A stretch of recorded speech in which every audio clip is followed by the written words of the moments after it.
I know right now. If I only knew back then, there's no getting over, there's no getting over, just no getting over you. Wish I could spin my world into reverse, just to have you back again. There's no getting over, there's no getting over, there's just no getting over you. No, no.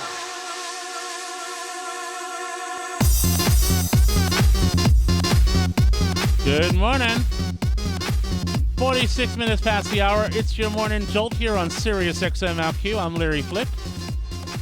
Keith Price is in the room, and we want to thank Brian Ives and encourage you to check out his amazing blog, noexpiration.blogspot.com, and get all hippity-hoppity with it this week. So that is Getting Over you're listening to right now by, of course, David Guetta with Chris Willis.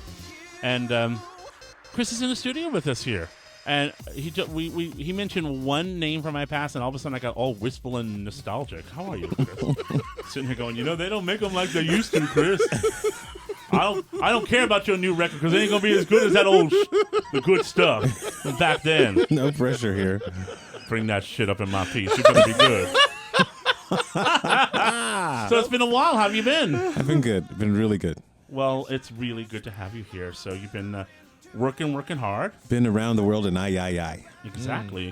And still turning it out with La Guerra. Yeah. Whenever the timing works, I'm sure. Yes. It's got to be really interesting for you to be part of that runaway train now, given that you've been with him for a really long time. Yep, you've been, was this like the third or fourth record you've done with him? Third or fourth album you've done with him? I lose track, but it's been a good 10 years. It's been, yeah. So how has the energy between the two of you changed, or has it?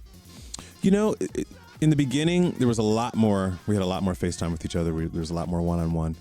And then as the albums have progressed, it's pulled each of us in different directions, just trying to take advantage of the trajectory and the popularity of the music, which is great. Just people have received the album so well from the DJ perspective, and also for me as a singer perspective. He's playing everywhere, I'm playing everywhere, we're all playing everywhere. And when we do get together, though, it's like old friends uniting, and we do a lot of publicity together, and there's a lot of really great chemistry and energy. So I'm really glad to still be a part of it. Well, Chris has a new single that we're going to be playing for you. It's a track that you can't hear many places because it's super duper new. And it's from a new label. Yeah. So tell us about the label first. It's called Veneer Records. Veneer Records is I like that name. You do? I think it's a cool name. Thank you. It gives me the sense of it being very shiny Mm-hmm. and pretty. Yeah. Very shiny and pretty, and then underneath there's this depth and soul and magic and beauty. So that's my concept, and that's what I'm sticking to. And it's a good one. So why start a label, though? Because I'm sure lots of people want to sign you. I mean, you're on many hit records worldwide. I mean, you're a good-looking guy. Obviously, you could sing. So why do it yourself? Thank you. It's a funny thing. We're entertaining offers, and some of the offers that have come in haven't been so. The business is so changed now. People just aren't developing like they used to back in the day, as we were talking. So as a writer, I've been able to kind of develop a little chunk of change, and I'm really excited about being able to develop myself. But it's a great opportunity for, on the upward tier for bigger companies to jump on board. So I think sometimes when you can get trajectory, case in point, Lady Gaga did the same thing. She kind of financed her own thing on the front, and then it was so glamorous and beautiful that she was able to get better offers. And so that's we're hoping that philosophy will hold true here. Well, I think it's a great idea, and I think right now is not the best time for artists, whether they be established like you are or evolving, I think really is how I would describe you, to sign away all of their stuff. And the bigger labels, when you sign directly to them, a lot of them want a little too much big right old now. chunk, firstborn child. They really want a little bit too much right now, don't they? 360 deals. I mean, it makes sense because they're putting money into it. They're going to make their money back. They're going to be aggressive about it. But sometimes you sacrifice your vision and your ideas. And I wanted the chance to just burst out and say, this is me. This is what I do. This is what I'm about. This is what I like. And then the people that want to come on board, come on. And so is this initially Veneer Records? Is it initially your personal label vehicle, or are you looking at eventually helping other artists along the way? I've always been passionate about helping other artists, but for now, it's definitely an initial boost vanity project for myself. To kind of promote my own ideas. Nothing vain about starting your own company. Yeah, so I mean, think that's great. I think it's really brave and really Thank smart. you. I do. I think good for you. Thank you. It takes a lot of vision and a lot of nerve to do what you're doing, because a lot of folks, just want to take the easy way out and find a label that'll write the check, and they think that first check is going to change everything. And when did you realize that wasn't the way the business worked? I had several deals early on in the gospel world, and I kind of learned the business through lost deals.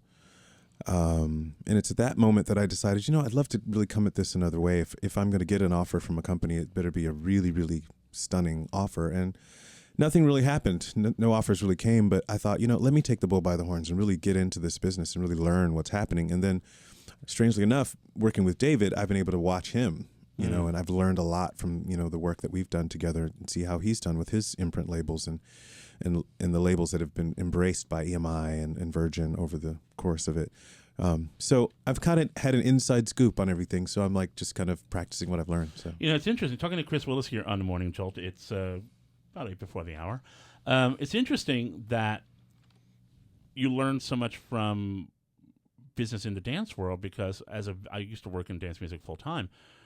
It is one of the least educated, at least when I was working there, least educated parts of the business. You would have these brilliant, beautiful singers, and they would sign production deals with DJs, or they'd sign deals with indie labels that suddenly licensed them all around the world, and they were still bagging groceries. Yeah. So,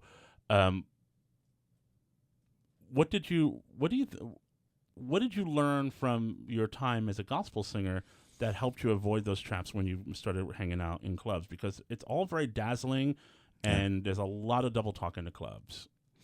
It's true. The funny thing about the gospel world was that I started out as an artist, but I kind of moonlighted as a background singer. So I was watching all the other artists and seeing their experiences with labels. And then when things happen in the dance world, I was watching it from a DJ perspective, even though I was a singer, but I was also a writer. And so when you start reviewing your contracts and publishing and all that stuff, you start getting a clue about the business part of it. And you begin to be more conscious about percentages and points and language, legal language. And I think one of the first big fall downs for me was I signed a work for hire agreement, and it was written in a foreign language. So when I really read it, I really realized that there was great potential to lose a lot. You're screwed. Yeah, I was totally screwed. So I was like, okay, there's got to be a way to kind of reverse this, to turn this Titanic around. And I found a really great management team that really helped to really school me on the business. And, Gary and Bill, they've been in the dance and DJ business for years. So the two best godfathers in the business to kind of train me and show me the light. And it's been an incredible journey ever since. Talking about a couple of my old cronies from the dance music world, Bill Coleman, who was one of my mentors at Billboard Magazine, and Gary Saltzman, who's been in the management business for a long time. He and I go really far back. So how, when I've known a few artists who, in their necessity to become business savvy before they get chewed up and spit out, their creativity just disappears because everything has a cynical bite to it. How have you managed to not let that happen to you?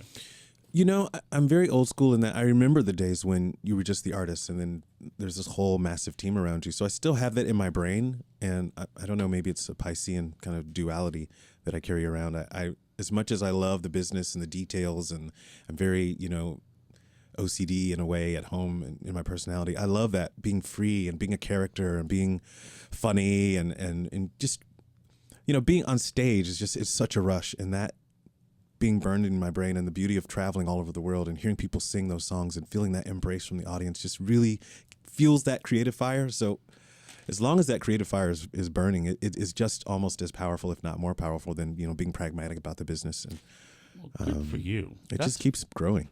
You're an impressive young man. Thank Chris you, Willis. And so Louder is the song, is the solo single coming out on his newly formed Veneer Records. Louder, Put Your Hands Up. And you did this track with who? Cutfather and Jonas. Good team. Great guys. Good team. Really clever, really fun, and I'm really excited about the song, and it has that fun spirit about it, and makes you want to just put your hands up and forget about your troubles and forget about the city and just go berserk. So the single will be available for people to get when? Soon. Stay tuned. Watch this space. I'll give you the date as soon as it happens. Yes. And you're working on an album, we hope, yeah? Yeah, that's my ultimate dream. So Okay. there's tons of music out there. You'll get it done. Yeah. You'll get it done. Well, in the meantime, we're very lucky because Chris has brought the track to us to play for you here on the Morning Jolt. And you're a very busy man, so we're glad you stopped by for a few minutes. But come see us again soon. Thank you. I look forward to it. And Very nice. thank you very much.